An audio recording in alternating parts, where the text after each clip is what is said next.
ఇప్పుడు సర్కస్ లో బఫూన్ లాగా అయిపోయారు వాళ్ళ పరిస్థితి. ఉమ్, చూస్తున్నాం కదా, వాళ్ళ పార్టీలో పెట్టుకున్న ఎవరైతే పెద్దలు అనుకుని పాపం జగన్మోహన్ రెడ్డి గారు నియమించారో ఉమ్, ప్రాంతానికి ఒక సామంతరాజు లాగా, ఉమ్, వాళ్ళందరూ కూడా ఇవాళ వాళ్ళ క్యారెక్టర్ ఏ రకంగా అయిపోయింది చూస్తున్నారు కదా. బఫూన్ లాగా అయిపోయారు అంతా. ఉమ్, అయిపోబట్టే వాళ్ళంతా కూడా పంచాయతీ అంతా తాడేపల్లిలో జరుగుతుంది. తాడేపల్లి దాకా రాకుండా ఉండటం కోసం పాపం ఈయన ప్రాంతానికి వాళ్ళని పెట్టాడు. ఉమ్, వాళ్ళు అక్కడ ఎందుకు పనికిరాలని చెప్పేసి అర్థమైపోయింది మొత్తం తాడేపల్లి వస్తున్నారంతా. ఓకే. సో అది చూసుకోవాలి కానీ ఉమ్, ఆయనకి ఏదో ఇప్పుడు దాకా కొంచెం గొప్ప ఏమన్నా తెలిసామో, ప్రజాస్వామ్యం అంటే ఏంటో తెలుసు, కాస్త అంత పైన కింద అంత మెరిసింది కదా, ఉమ్, కాస్త పెద్ద అనుకుని భావించాను నేను కూడా. కానీ ఇవాళ ఆయన ఊరిన పైకి గాంభీర్యం నా లోపల ఏమి లేదని బయట పెట్టుకున్నాడు. ఉమ్, అసలు ఎలక్షన్ కమిషన్ ని కలవటానికి ఆయన ఎవరు ఈయనెవరు, ఆ పార్టీ ఏంటి ఈ పార్టీ ఏంటి అనటానికి ఆయనకి తెలిసినటువంటి విజ్ఞత నాకు అర్థమవుతుంది అసలు.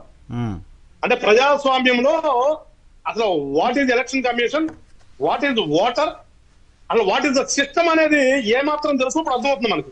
ఉమ్, ఎలక్షన్ కమిషన్ కలవడానికి పవన్ కళ్యాణ్ గారు అవసరంలా.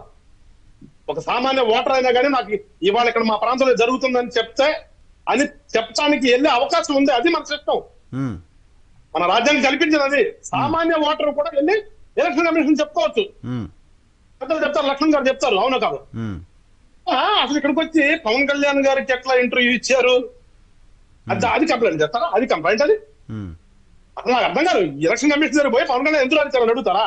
ఉమ్, అదే ఆ పెద్ద మంది రాజ్యసభ ఇచ్చారానికి కర్మగానే ఆయనకి రాజ్యసభ పెట్టించారు. కానీ శ్రీనివాస్ రెడ్డి అన్నా నీలాంటాడన్నా వెళ్ళిపోవచ్చు కదా, ఎందుకు ఎలా ఎవడు పడిచాడు ఇవ్వటం? మళ్ళా దరిద్రం ఏంటంటే ఆయన మళ్ళీ ప్యానల్ స్పీకర్ కూడా అనుకుంటారు. ఉమ్, ప్యానల్ స్పీకర్ కూడా అనుకుంటున్నాను. మరి ఆయనకు ఉన్నటువంటి విజ్ఞత అది.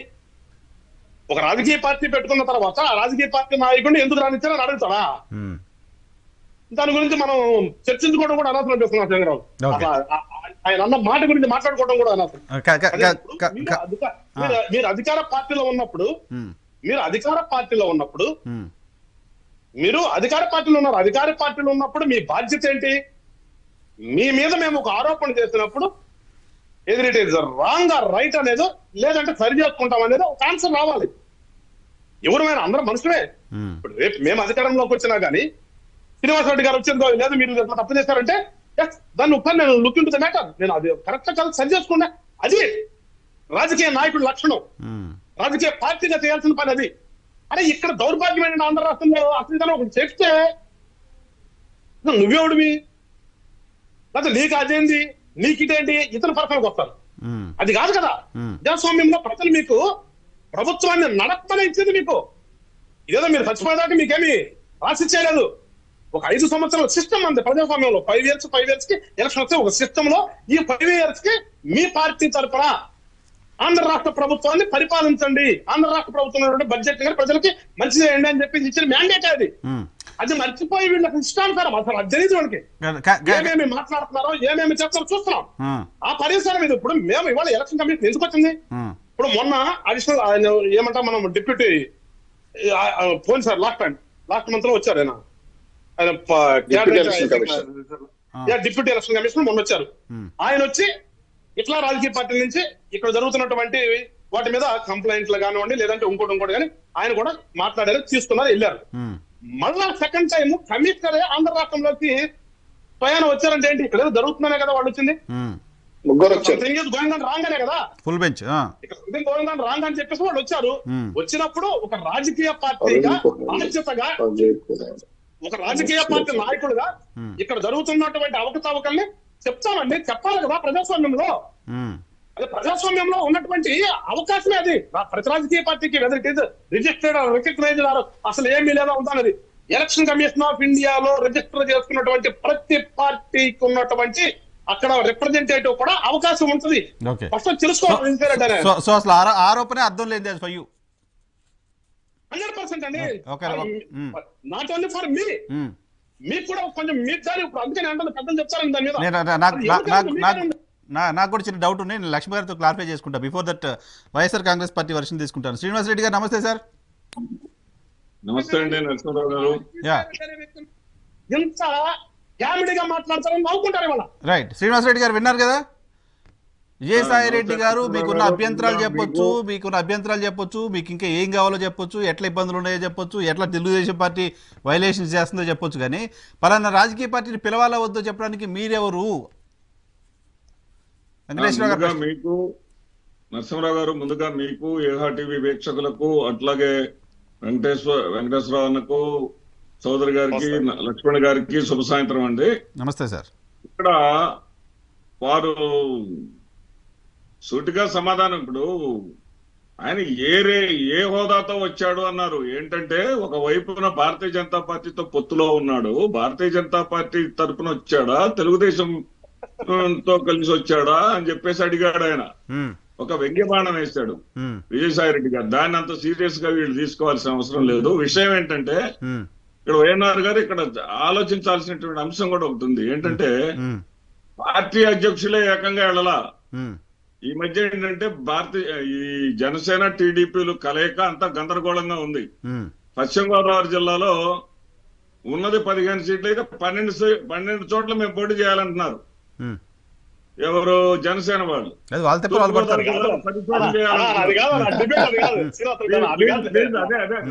నన్ను మాట్లాడండి. ఈ గందరగోళాలేం కాదు, మేమిద్దరం కలిసే ఉన్నామని చెప్పుకోవటం కోసం వాళ్లే వచ్చారండి. పార్టీ అధ్యక్షులే వచ్చి పబ్లిసిటీ కోసం వాళ్ళు వచ్చి మేమిద్దరం కలిసి ప్రెస్ ముందు కనుక నిలబడి చెప్పుకోవటం కోసం వచ్చారు. బేసిక్ గా అది ఫస్ట్ విషయం. ఇక రెండోది, మాకినేని పెదరత్తయ్య గారు, మన వెంకటేశ్వర్లు అన్న కూడా బాగా తెలుసు, వెంకటేశ్వరరావు గారికి కూడా బాగా తెలుసు. 5 సార్లు ఎమ్మెల్యే గెలిచాడు ఆయన ప్రతిపాడు కాన్స్టిట్యున్సీ నుంచి, మంత్రిగా చేశాడు.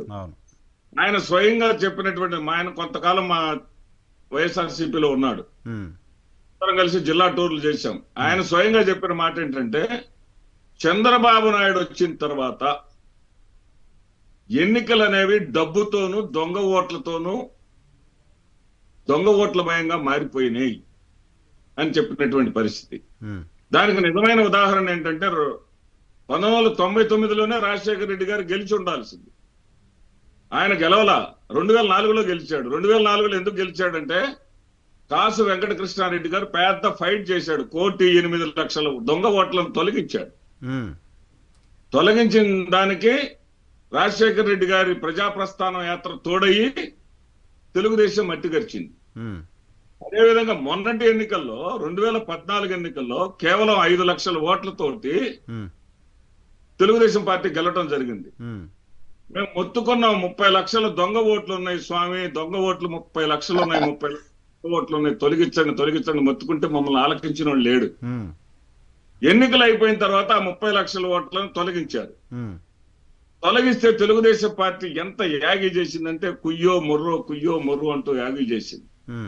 ఇక్కడ ఇంకా ఆలోచించాల్సిన మరొక అంశం ఏంటంటే, ఈ ఓటు 100 ఓట్లకి జాతీయ స్థాయిలో వైఎన్ఆర్ గారు 68:100, అంటే 100 ఓట్లకు 68, 100 జనాభాకు 68 ఓట్లుంటే ఆంధ్రప్రదేశ్ లో 100కి 72 ఓట్లు ఉన్నాయి ఒక్క ఆంధ్రప్రదేశ్ లోనే. మిగతా యావరేజ్ సగటు మిగతా రాష్ట్రాలతో పోల్చుకుంటే 4% పెచ్చున్నాయి. ఎందుకు పెచ్చున్నాయంటే ఈ తెలుగుదేశం పార్టీ ఈ దొంగ ఓట్లని 4 నుంచి 5,000 రూపాయలు డబ్బులు ఇచ్చి దొంగ ఓట్లను చేర్చుకునేటటువంటి పద్ధతి అనేది ఇప్పటి నుంచి కాదండి, ఎప్పటి నుంచో సాంప్రదాయంగా వాళ్ళకు ఉంది. మా విజయసాయి రెడ్డి గారు 63 నియోజకవర్గాలను సెలెక్టివ్ గా తీసుకొని 63,000 ఓట్లను, ఒక్కొక్క నియోజకవర్గానికి 1000 ఓట్లను తీసుకొని మేము వాటిని పరిశీలిస్తే 15,800 ఓట్లు దొంగ ఓట్లు అని తెలియదు. అంటే దాదాపు 1/4. మరొక 40 నియోజకవర్గాలను తీసుకుంటే ఆ 40 నియోజకవర్గాల్లో ఒక్కొక్క నియోజకవర్గంలో సగటున 6,000 దొంగ ఓట్లు ఉన్నాయి. అసలు మీకు ఎట్లా తెలుస్తున్నాయి దొంగ ఓట్లని? ఎలక్షన్ కమిషన్ ఎందుకు తెలియట్లేదు సార్? చేర్పించేది వాళ్ళే కాబట్టి. ఎలక్షన్ కమిషన్ తెలుసు. ఎలక్షన్ కమిషన్ కి మేము అనేక విధాలు ఇప్పటికి కూడా 67 లక్షలు. ఇప్పుడు మీరు తొలగించిన ఓట్లు దొంగ ఓట్లు అనేది మీరు చెప్తుంది, తొలగించిన ఓట్లు తెలుగుదేశం జనసేన ఓట్లు అనేది కూటమి వాళ్ళు చెప్తున్నది, చేర్పించిన ఓట్లు బయట రాష్ట్రాల నుంచి మీరు చేర్పించారనేది టీడీపీ చెప్తుంది, మీరేమో టీడీపీ చేర్పించిందని చెప్తున్నారు. ఇప్పుడు మంచి పాయింట్ చెప్పారు నరసింహరావు గారు. కావలిలో డోర్ నెంబర్ తో సహా చెప్తా, 1-10 polling booth number 34 ZP girls high school, um, దాంట్లో 2019లో 652 ఓట్లు ఉన్నాయండి. ఉమ్, ఇప్పుడు 2023లో కూడా 582 ఉన్నాయి. Hmm. ఎందుకంటే అవి అన్ని దొంగ ఓట్లు ఒకే నంబర్ మీద ఉమ్. తొలగించమని మేము ఫైట్ చేస్తా ఉంటే, కొత్తగా తిరుపతిలో ఏదో ఇవన్నీ చికెన్ మా షాప్ పేరు మీద ఓట్లు 400 ఓట్లు ఉన్నాయంట ఇప్పుడు చౌదరి గారు చెప్తున్నారు. అదే విధంగా ఇంకొకటి అండి, వైజాగ్ నార్త్ అండి. ఉమ్, వైజాగ్ నార్త్ లో 4-9 4-7 పోలింగ్ బూత్ నెంబర్ 59, దీంట్లో 2019లో 559 ఓట్లు ఉన్నాయి సార్. ఉమ్, ఇప్పుడు వచ్చేసి 510 ఉన్నాయండి. ఉమ్, ఈ ఓట్లను తొలగించమని ఎన్నిసార్లు చెప్పినా గానీ తొలగించరు. ఎందుకు తొలగించరు అంటే ఆ సంబంధించినటువంటి వాళ్ళందరూ కూడా తెలుగుదేశం కి వాళ్ళు చేర్పించుకున్నటువంటి దొంగ ఓట్లు అవన్నీ. ఇంకా ఈ రాష్ట్రంలో 2 కాన్స్టిట్యూన్సీ ఎమ్మెల్యేలు మేము ఎన్నుకోలేదు సార్. ఆ, ఆ రెండు కాన్స్టిట్యూన్సీలు వాళ్ళు గెలవలేదంట. 2019లో ఉన్న ఓట్లు అవి. ఆ, వాళ్ళే ఎమ్మెల్యేలు.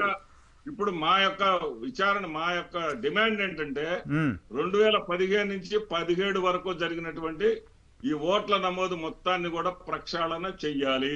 ఓకే. అదే విధంగా రేపు జరగబోయే సార్వత్రిక ఎన్నికల్లో ఉమ్, తెలంగాణ పార్లమెంట్ ఎన్నికలతో పాటు ఆంధ్రప్రదేశ్ ఎన్నికలు కూడా జరపాలి. ఉమ్, ఎందుకంటే వీళ్ళు దొంగ ఓట్లని ఒక క్యాంపెయిన్ లాగా చేశారు. వీళ్ళు వెంటనే అక్కడ తెలంగాణలో ఉమ్, ఓట్ల నమోదు కూకట్పల్లి, చాలా మంది నాకు ఫ్రెండ్స్ ఫోన్ చేసి చెప్పడం జరిగింది. ఉమ్, దొంగ ఓట్లను క్యాంపెయిన్ లాగా నమోదు చేశారు తెలుగుదేశం పార్టీ వాళ్ళు. వాళ్ళ గమనమే దొంగదారిలో సరే, సరే, సరే. సైక్లింగ్ ఒక్క నిమిషం నేను కొన్ని క్లారిఫికేషన్